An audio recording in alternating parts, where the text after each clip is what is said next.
Just people, listen to me. There is a battle raging, and it is not against the world outside. It is inside of you. Many have fallen not because of the enemy they see, but because of the enemy they speak with their own mouth.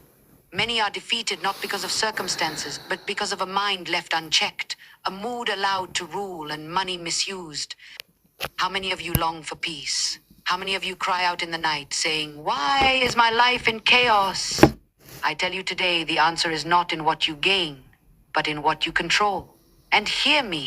Until you take dominion over your mouth, mood, money, and mind, you will always live in frustration. But if you grasp what I say today, you will walk in power. Stay with me, because what you hear in the next few moments can change your life forever. Words are the most powerful force given to humanity. From the very beginning of time, words have created, shaped, and destroyed. Everything that exists in your life today is the result of words. Words you have spoken, words you have believed, words that have been spoken over you. There is power in the tongue, and if you do not control it, it will control you. Some people live their entire lives wondering why nothing changes, why they remain stuck in cycles of defeat, never realizing that their own mouths have kept them bound. You cannot expect to walk in victory while speaking words of failure. You cannot expect to live in peace while your lips are constantly declaring fear and doubt. The tongue is a small member, yet it carries the power of life and death. How often have we spoken words in anger only to regret them later? How many relationships have been destroyed? How many opportunities lost? How many blessings delayed because of careless speech? It is not enough to say, "I didn't mean it." The words have already been released. A sword once drawn may cut deep, and though an apology may come, the wound remains. Many do not realize that their words are like seeds planted into the soil of their own lives. When you speak, you sow, and what you sow, you will surely reap. If you sow words of discouragement, you will live in discouragement. If you sow words of fear, you will walk in fear. But if you choose to speak words of faith, words of truth, words of life, then you will see the fruit of those words manifest. The problem is not that people do not desire change. They cry out for change. They long for breakthrough, but they refuse to change their confession. You cannot walk in light while speaking darkness. You cannot expect healing while constantly declaring sickness. What you declare becomes your reality. The enemy understands this principle well. He does not need to destroy you if he can deceive you into destroying yourself with your own words. He whispers lies, but it is your agreement with those lies that gives them power. When you say, "I will never be free," you have already imprisoned yourself. When you say, "Nothing ever goes right for me," you have already declared defeat over your life. But listen to me, there is another way. You do not have to be a slave to your own tongue. You do not have to let your words destroy you. You can take control of your mouth, and when you do, you take control of your future. Begin to guard your words. Do not speak in haste. Do not speak in anger. Do not let your emotions dictate what comes from your lips. Instead, train yourself to speak with wisdom. Let every word that leaves your mouth be a seed of life. Declare truth even when your circumstances say otherwise. Speak hope even when everything looks hopeless.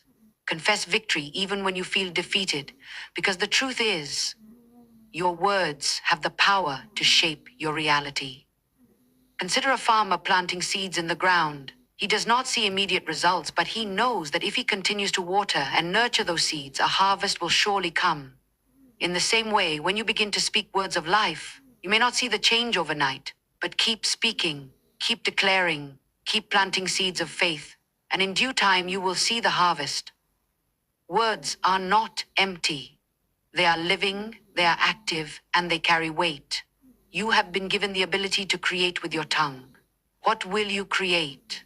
A life of defeat or a life of victory? A life of struggle or a life of abundance?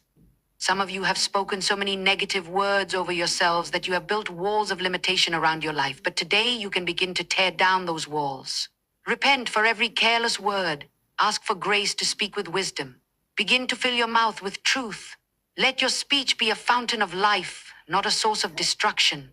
Speak words that edify, words that encourage, words that align with the destiny that has been prepared for you. And above all, remember this: you will have what you say. So choose your words wisely, because your future depends on them. Emotions are a powerful force within every human being. They can lift you to the highest heights of joy or drag you down to the lowest depths of despair. Some people go through life being ruled by their emotions, letting their feelings dictate their actions, their choices, and even their faith. But hear me when I say this. Your emotions are not meant to control you. You were never meant to be a slave to your mood. If you do not learn to master your emotions, they will master you. Many people live in constant turmoil, not because of what is happening around them, but because of what is happening inside of them. They are tossed about by every change in their feelings, never finding stability, never knowing peace, because they have not learned to take control of their inner world. How many people have made life-altering decisions in a moment of anger, only to regret them later? How many words have been spoken in haste, cutting deep wounds that time could never erase? How many relationships have been broken? How many doors have been shut, simply because someone allowed their emotions to take the lead? If you let your feelings run wild, they will lead you places you never intended to go. They will cause you to say things you never meant to say. They will push you into actions you will later wish you could undo. Feelings are real, but they are not always right. They can deceive. They can distort. They can pull you into a storm that was never meant to be yours to fight. There are those who wake up feeling hopeless, and because they feel hopeless, they assume that life has no meaning. There are those who feel unworthy, and because they feel unworthy, they believe they have no value. There are those who feel afraid, and because they feel afraid, they never step out into the calling that was meant for them. But hear me now, just because you feel something does not make it true. Your emotions may tell you one thing, but truth remains unshaken. You may feel abandoned, but you are not alone. You may feel like a failure, but that is not your destiny. You may feel overwhelmed, but you are not defeated. If you allow your emotions to dictate your life, you will be unstable, unreliable, and ineffective. The key is not to suppress your emotions, but to master them. You must learn to rule over them instead of allowing them to rule over you. This does not mean ignoring how you feel, but it means not letting those feelings control your decisions. When anger rises, do not let it push you into destruction. When sadness comes, do not let it pull you into despair. When fear whispers, do not let it silence your faith. There is a higher truth beyond what you feel, and when you anchor yourself to that truth, you will not be shaken. Many people believe that peace is the absence of emotions, but that is not true.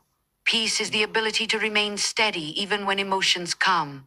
It is the strength to say, I may feel afraid, but I will not let fear lead me. I may feel discouraged, but I will not let discouragement define me. I may feel anger, but I will not let it control me.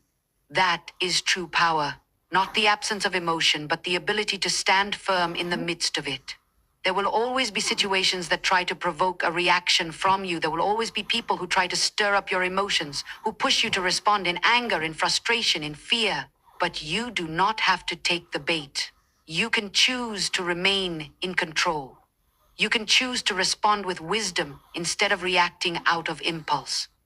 Look at those who have walked in wisdom throughout history. They were not free from emotions, but they did not let their emotions rule them. They faced challenges, they faced storms, they faced betrayal, yet they remained steady because they knew that emotions come and go, but truth remains. You have the same choice before you. Will you be ruled by what you feel, or will you take control? Will you allow temporary emotions to make permanent decisions in your life, or will you rise above them? Decide today that you will not be led by moods. Decide today that your emotions will not dictate your future. When you feel weak, remind yourself of truth. When you feel lost, remind yourself of who you are. When you feel like giving up, remind yourself that this moment is temporary, but your purpose is eternal. Do not be led by what changes, be led by what remains. This is the key to true strength. Money is a tool, but for many it has become a master. It was never meant to control you, yet countless people live their lives enslaved to it. Some chase after it relentlessly, believing that if they just had more, they would finally find peace. Others fear it, misusing and mishandling it, allowing it to slip through their fingers without understanding its true purpose. But hear me when I say this. Until you learn to control your money, it will control you. There are people who have riches beyond measure yet live in misery. And there are those with little who walk in abundance. The difference is not in how much they have, but in how well they steward what they have been given. How many have fallen because of the love of money? How many have destroyed relationships, compromised their values, and even lost their souls in pursuit of wealth? Money itself is not evil, But the love of money, the obsession with it, the willingness to sacrifice everything for it, leads to destruction. There is nothing wrong with having money, but there is something deeply wrong when money has you. There are those who believe that if they just acquire more, they will finally be happy. But wealth without wisdom is a trap. It can buy comfort, but it cannot buy peace. It can buy influence, but it cannot buy purpose. It can buy temporary pleasures, but it cannot buy true fulfillment. Some people do not realize that the way they handle money is a reflection of their mindset. Those who spend recklessly, always seeking the next pleasure, do not understand the power of stewardship. They live for the moment, never thinking about the future, always needing more, yet never satisfied. Then there are those who hoard, fearing lack, never realizing that greed and fear are two sides of the same coin. True financial wisdom is found in balance, in understanding that money is not an end, but a means. It is a resource to be used wisely, to build, to bless, to provide stability, and to create a lasting impact. Many